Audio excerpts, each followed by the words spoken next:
Good morning guys, it's me again, Leticia's Kitchen. For today's vlog guys, magluluto tayo ng curry chicken. So ito yung ating chicken thigh. Ayan. At maglalagay tayo dyan ng onions, potato, mixed vegetables, and then nandito yung ating curry paste at saka curry powder. At maglalagay din tayo dyan ng coconut cream. Ayan.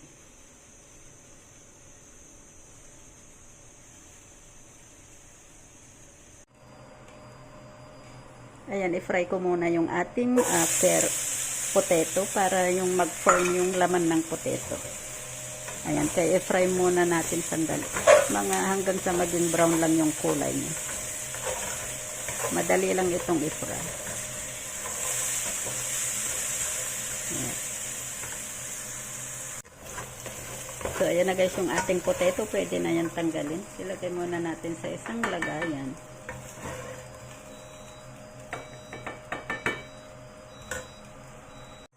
Ngayon, mainit na ang ating kawali. Ilalagay na natin ang mantika. Ang gamit kong mantika ay avocado.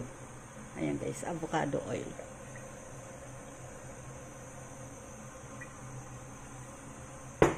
At ilagay na rin natin ang onions.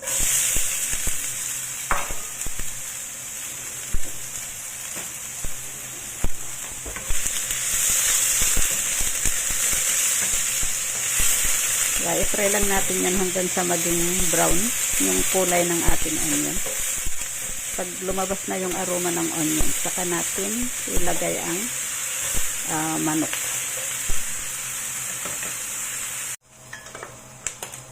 Ngayon ilalagay ko na yung chicken. Ayan, i-fry lang muna natin yan bago natin i-mix yung ating mixed vegetables. At bago tayo maglagay ng water at saka yung ating curry powder.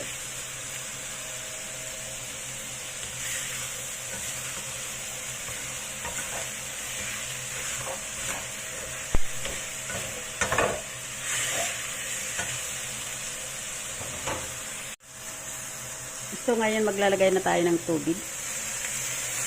Ayan, bago natin ilagay ang curry paste at saka curry powder.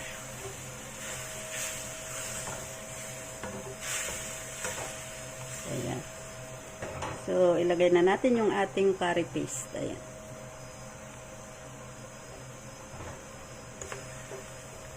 Ayan, tunawin muna natin dyan. And then, maglagay din tayo ng curry powder.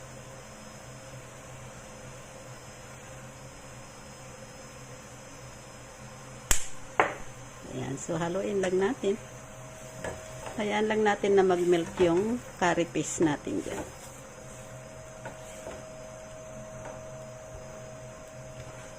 Ayan, at ilagay na rin natin ang mixed vegetables.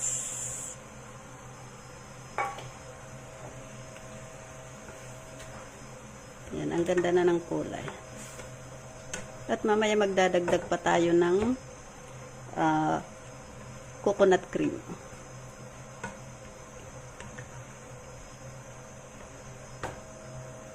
Wow.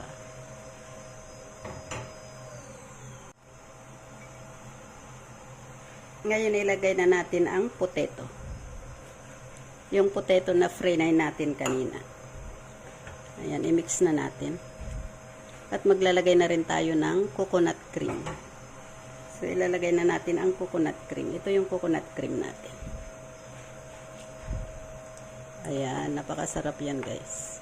Masarap pag may coconut cream ang curry na niloloto natin. Wow. So, iloto lang natin ito. Simmer lang natin yan ng 10 minutes and then ready to serve na yan. Yan na guys.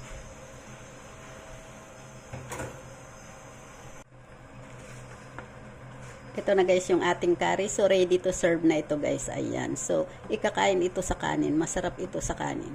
Ayan. So, ayan lang guys. Thank you for watching. Please don't forget to click like and share. Thank you. Bye-bye. God bless. Wow, it's yummy. Ayan guys. Napaka-yummy nito sa kanin.